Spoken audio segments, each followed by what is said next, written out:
Olá, pessoal do sétimo ano, bem-vindos à nossa aula da semana 1 do PET 2. O nosso tema aí, ó, Sociedade de Consumo e Meio Ambiente. Eu adoro esse tema, eu acho ele super atual, tem muito a ver com o nosso dia a dia, a gente vê notícias disso o tempo todo no jornal, os problemas ambientais que a gente vai percebendo que estamos enfrentando, né? Tô aqui brincando com o meu planetinha, que é mais ou menos isso que o ser humano tem feito, né? Brincando com a saúde do planeta.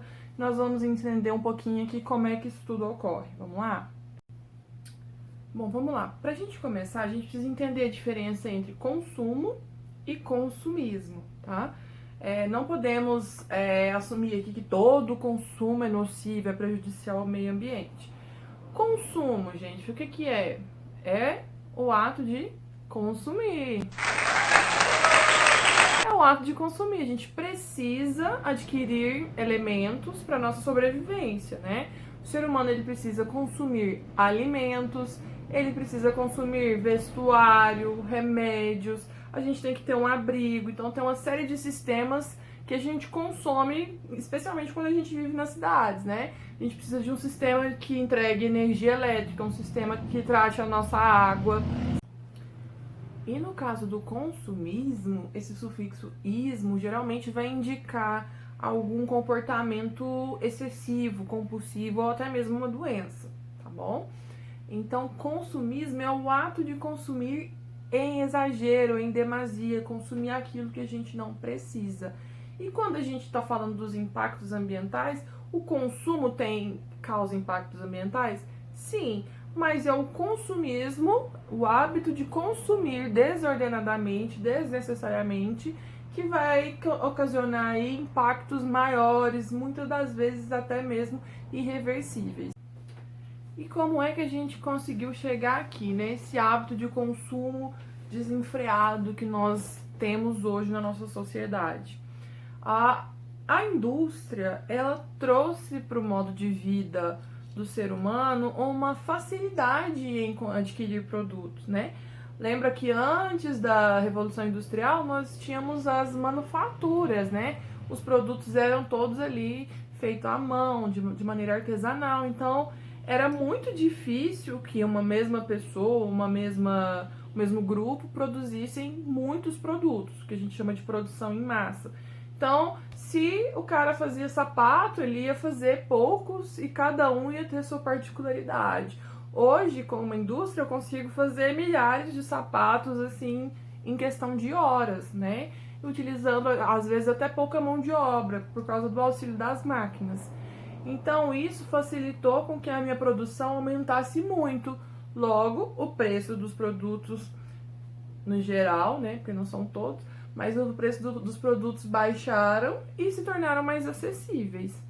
Isso daí, associado à propaganda, foi gerando constantes necessidades aí do ser humano estar sempre consumindo, a gente nunca para. Vamos pensar no exemplo aqui do celular. Olha só, essa imagem aqui é do meu primeiro celular. Deve ter uns 15 anos que eu tive um Nokia desse.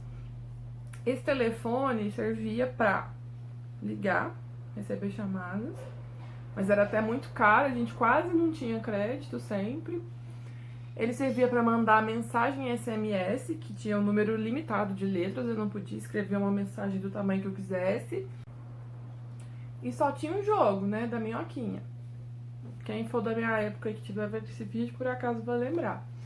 Essa imagem aqui mostra a evolução dos telefones celulares. Olha lá o primeiro. Esse aqui é o primeiro aparelho de telefone, dos primeiros aparelhos celulares que existiam. Pensa carregar isso com você. E as pessoas carregavam, tinham um suporte todo para pôr na cintura e carregar para os lugares. E esses aparelhos, eles, conforme a tecnologia foi evoluindo, eles foram ficando cada vez mais compactos e sempre com um maior número de funcionalidades. Porque as empresas estavam sempre concorrendo, então se uma marca A lança um produto que faz tal coisa, a marca B vai procurar fazer um produto que, além de fazer aquilo, faça algo a mais. Foi aí nessa corrida que a gente chegou nos nossos atuais smartphones, certo? Então a tecnologia que surge vai sempre superando a anterior. E hoje essa corrida chegou num nível absurdo. Se você tem aí um Samsung ou um iPhone, cada ano sai um diferente. E se você for ver as funcionalidades, nem é tão diferente assim um do outro. Mas tem as pessoas aficionadas pela tecnologia que vão sentir a necessidade de trocar o telefone. Então, sempre que sai naquele ano, ele tá num preço mais caro e aqueles anteriores vão baixando de preço até eles serem descontinuados, né? Saírem de linha e ninguém mais tem acesso a eles. Incrivelmente, hoje, um telefone que dura 4 anos aí já tá fazendo hora extra na Terra, né? Porque eles fazem os produtos para durarem um certo tempo, não só o telefone, mas como televisores, micro-ondas, né? Eletrodomésticos de modo geral. Essa técnica da indústria, que não é uma coisa muito clara, mas que a gente percebe que acontece, a gente chama de obsolescência programada, que é o quê? A empresa fazer o produto já pensando em ter você como cliente novamente. Então, aquele produto vai durar um certo tempo, dado aquele tempo, você já precisa trocar por um novo aparelho. Às vezes, quando você tenta consertar o que você tem, sai mais caro do que comprar um novo. É meio absurdo isso. Então, você é obrigado a vender, se desfazer e jogar fora. Às vezes, por conta de uma pecinha, um probleminha, você tem que jogar fora todo um equipamento, né? Obsolescência programada. Até aí tudo bem, né? Então todo mundo consumindo, comprando, gastando seu próprio dinheiro. O que é que eu tenho a ver com isso, né? O que é que eu tenho a ver com isso? O que é que nós temos a ver com isso? É que as pessoas se esquecem que a indústria ela é responsável por transformar matéria-prima em produto. E o que é essa matéria-prima, se não o quê? Recursos naturais, não é mesmo? Para eu fazer um produto, vou precisar gastar, às vezes, litros e litros de água nas plantas industriais, por exemplo. A gente acaba utilizando vegetação ou por meio do desmatamento ou como matéria-prima mesmo, no caso da celulose, por exemplo, para o papel, né? A questão dos combustíveis fósseis, o petróleo é um recurso natural não renovável. A hora que acabar, acabou, né, gente? Então, assim, as pessoas se esquecem que consumir de maneira desenfreada implica numa maior exploração desses recursos naturais. Consequentemente, a maioria deles não é renovável. E os que são renováveis, a gente acaba nem dando esse tempo aí, né, para a natureza repor, né, descansar e colocar novamente ali o recurso. Então, a gente está correndo um sério risco aí de comprometer as nossas reservas. Outra coisa interessante da gente pensar sobre as indústrias é como o processo de industrialização anda sempre juntinho com o processo de urbanização, tá? Daqui para frente, toda vez que você pensar em industrialização, você vai pensar como tá coladinho com esse conceito aqui de urbanização. O que é o urbano, né? É o espaço das cidades. O que acontece? As indústrias vieram se instalar nas cidades por conta dentre vários fatores, da presença ali da mão de obra, né? As pessoas excedentes do campo, porque o campo também foi modernizando, né? Foram colocando máquinas e tudo mais. Então, uma galera que morava no campo, trabalhava lá na roça, de repente não tem mais o que fazer. Essas pessoas se mudam para cidades em busca de oportunidades, especialmente nas indústrias. Então, se eu tenho uma cidade de um determinado tamanho e uma indústria se instala nela, pessoas vão ser atraídas por aquela oferta de trabalho, certo? Ou seja, essas pessoas que viviam em outras cidades menores, de outros locais, no campo, vão se mudar para essa cidade. O que vai acontecer com essa cidade? Ela vai aumentar, certo? Então, eu tô gerando aí um ciclo, né? Porque quando essa cidade aumenta, tem mais pessoas, logo mais indústrias vão se sentir atraídas a serem instaladas nesse território. Logo mais pessoas vão vindo e a gente vai tendo um processo muito rápido do aumento dessas cidades. Esse processo a gente chama de aceleração da urbanização. E nem sempre, no caso do Brasil especialmente, esse crescimento ele é planejado. E aí, o que acontece? Diversos problemas estruturais sociais, né? Por exemplo, favelização, né? Essas pessoas vão ocupando qualquer área. Às vezes chega na cidade sem condições de se estabelecer de maneira digna, vai ocupar morro, vai ficar ali nas periferias, em áreas que não tem acesso a serviços básicos, né? Não tem e demora a ter. Alguns locais já são favelas assim históricas, antigas, que até hoje faltam aí os sistemas mais básicos de educação, de saúde, né, de saneamento básico, tá? Esse é apenas um dos problemas, né? A gente pode falar, por exemplo, todo ano a gente escuta falar que chove, desaba morro, desaba casa, morre gente. Aí o povo fala, nossa, mas por que essa pessoa morava lá? Né? Como se fosse culpa da pessoa. Então, ela acaba entrando num sistema que coloca ela na posição de marginalizado. E às vezes a pessoa não tem mesmo essa escolha, né? Precisa de renda, precisa de condições financeiras para que se estabeleça de maneira digna, né? E infelizmente nem sempre as nossas cidades proporcionam esse tipo de direitos, né? E outro problema também são as questões das doenças, né? Outro problema social, um impacto social aí do consumo, né? Porque se a gente tem aí indústrias que geram poluentes no ar, no solo, na água, tudo isso pode gerar contaminação e as pessoas que estão próximas aí a esse meio podem sim desenvolver doenças respiratórias, né? E outros tipos de doença também. E quando a gente fala de impacto ambiental, eu coloquei aqui esses exemplos que a gente está cansado de saber, olha, desmatamento, extermínio de animais, poluição da água, do ar e do solo, né? Então aí novamente as indústrias que quando não respeitam as normas ambientais, né, elas podem causar aí grandes desequilíbrios, ok? E outra coisa que a gente precisa lembrar, né? Eu separei aqui impactos ambientais e impactos sociais, mas a gente pode somar isso daqui e chamar tudo de impactos socioambientais, porque a gente não pode esquecer que o ser humano, enquanto ser social, também faz parte do meio ambiente, ele também é natureza, né? Então esse termo aqui pode soar um pouquinho mais completo, né? Impactos socioambientais. Eu estou englobando aqui os impactos diretamente na sociedade e no meio em que ela vive. Aí o aluno pergunta sempre nessa hora, na sala de aula, mas o que a gente faz então? A gente não tem que consumir? Não, né, gente? Não tem como. A nossa natureza já é de consumo, né? A gente precisa consumir para nossa sobrevivência. A nossa sociedade se especializou, né? Cada pessoa tem uma função diferente dentro dela. Então, eu, por exemplo, sou professora. Eu não produzo alimentos. Se eu não consumir, se eu não comprar, se eu não adquirir isso de alguém, vou morrer de fome, né? Então, assim, a gente não tem como não consumir. O que a gente pode fazer é aprender a aplicar essa palavrinha aqui, ó, sustentabilidade, tá?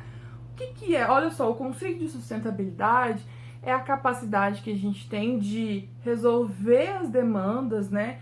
Suprir as necessidades que a gente tem no presente sem comprometer as necessidades das gerações futuras. Ou seja, eu vou consumir os recursos naturais que eu preciso hoje sem gastar tudo. Lembra que vem aí a geração dos nossos filhos, dos nossos netos, e eles precisam ter acesso também a esses recursos para a sobrevivência deles. A partir do momento que eu comprometo esses recursos, eu estou comprometendo a sobrevivência dos nossos descendentes, ok? Então, é possível ter um consumo sustentável? Sim, é possível ter um consumo sustentável. E uma forma da gente pensar nesse consumo sustentável é tentar aplicar essa regrinha aqui que a gente chama de 5 R's, tá? Vou até colar aqui porque é muito R, né? Ó, o primeiro R seria repensar. Antes de ter a atitude do consumo, eu vou parar e vou pensar, eu realmente preciso disso? Né? Ah, eu preciso de um outro par de sapato, eu preciso de mais sacolas do supermercado, né? Tem gente que vai comprar e pega um monte de sacolinha lá, vou pôr lixo, e nem usa tudo, joga tudo fora. São em pequenas coisas do nosso dia a dia, a gente pode repensar, preciso disso? Não tem como pegar emprestado, é uma coisa, é uma necessidade? É uma necessidade, resolvi. Então passa para o segundo R. Esse segundo R, ele é o de recusar. Recusar o quê, gente? Marcas, produtos que você sabe que são nocivos. Por exemplo, tem empresas aí que são envolvidas direto em escândalos ambientais, que você sabe que não são empresas responsáveis. Tem alguns materiais que a gente já pode substituir, por exemplo, a sacola de plástico comum pela sacola de plástico biodegradável, que a maioria dos supermercados já tem, né, por lei. Essa sacola ela precisa ser biodegradável, quer dizer que ela vai se decompor mais rápido do que é comum. Mas eu ainda tenho a sacola de tecido, por exemplo, que eu posso usar várias vezes sem produzir resíduo, né? Então, recusar aí esses produtos e essas empresas que você sabe que são nocivas, que fazem mal aí ao meio ambiente. Então, ó, resolvi que preciso do produto, já escolhi de qual empresa ou de qual material eu vou utilizar esse produto, certo? O terceiro R será de reduzir. O terceiro R será de reduzir o consumo. Então eu vou preferir aí, às vezes, materiais de melhor qualidade, que eu sei que vai ter maior durabilidade, produtos que eu possa reutilizar, tá? Então, produtos com menos embalagem, tudo que eu puder reduzir o meu consumo, então vou comprar o produto, então qual deles eu vou levar, né? Então, esse aqui vem numa caixinha reciclável, que ótimo, olha, esse aqui nem embalagem tem, ele já vem aqui a granel, né? Você vai comprar aí, às vezes, produtos no mercado, você já consegue encontrar os grãos sem embalagem, por exemplo, né? Então, o que é possível fazer? Claro, né, gente, tem coisa que não tem jeito. Mas se for possível, reduza aí o seu consumo. O quarto R seria aí de reutilizar, né? Que é pegar aquilo que a gente já tem e dar uma nova função para ele. Ou consertar, né? Aquela roupinha que descosturou aqui no sovaco. Manda lá pra costureira, às vezes tá tudo bom, a gente joga fora, né? Ou não tá bom pra mim essa roupa mais, ficou apertado, engordei na quarentena. Então, o que eu vou fazer? Vou doar, porque vai servir para outra pessoa. Alguém vai deixar de consumir porque eu estou doando, né? Consertar eletrodomésticos, enfim, tudo que você puder fazer para retardar o processo de jogar os produtos fora, né? Transformar eles em resíduos, a gente chama de reutilizar. E quando eu já passei por isso tudo e não vou jogar fora mesmo, não tem jeito. Essa garrafa PET aqui, essa roupa, esse papel, não tem jeito, não tem o que eu fazer com isso. Aí a gente pensa no quinto R, que seria de reciclar, tá? Muitas cooperativas catam esses produtos, por isso a importância da coleta seletiva que nós temos aqui em Uberlândia. Procura saber aí qual dia que passa o caminhão da coleta seletiva no seu bairro, tá? Na sua rua. Eles vão pegar esses materiais que são recicláveis, papel, papelão, alumínio, plástico, limpo, né, gente? Material que esteja limpo. E vão transformar esse material em outra coisa. Veja bem que não é o mesmo que reutilizar. Reutilizar, eu vou manter esse produto ali e vou dar uma nova função. Agora, a reciclagem, por exemplo, de garrafas, eles derretem, transformam essa garrafa, às vezes, em tecido, tá? Eu já vi até matéria que o pessoal fazia asfalto, por exemplo, de fibra de pneu. Eu já vi garrafa PET virar camiseta. Entende? Mudou totalmente a função. Você nem reconhece o produto original quando você vê. E isso é reciclagem. E esse seria o último passo aí do consumo consciente. Ok? Eu acredito que com essas informações você já consiga fazer os exercícios da semana 1 do seu PET. Faça, me envie, da mesma forma que vocês me enviaram do PET número 1, né, do primeiro ciclo, vou receber pelos mesmos meios. Vou deixar aqui, ó, coloca no YouTube esse vídeo, a história das coisas. Quem estiver me assistindo no YouTube, eu vou deixar o link aqui em cima. Mas se você está me assistindo no Instagram, procura esse vídeo e assista. Ele é um ótimo vídeo complementar para esse assunto, tá bom? Fico aguardando as atividades de vocês. Até a próxima aula. Um abraço.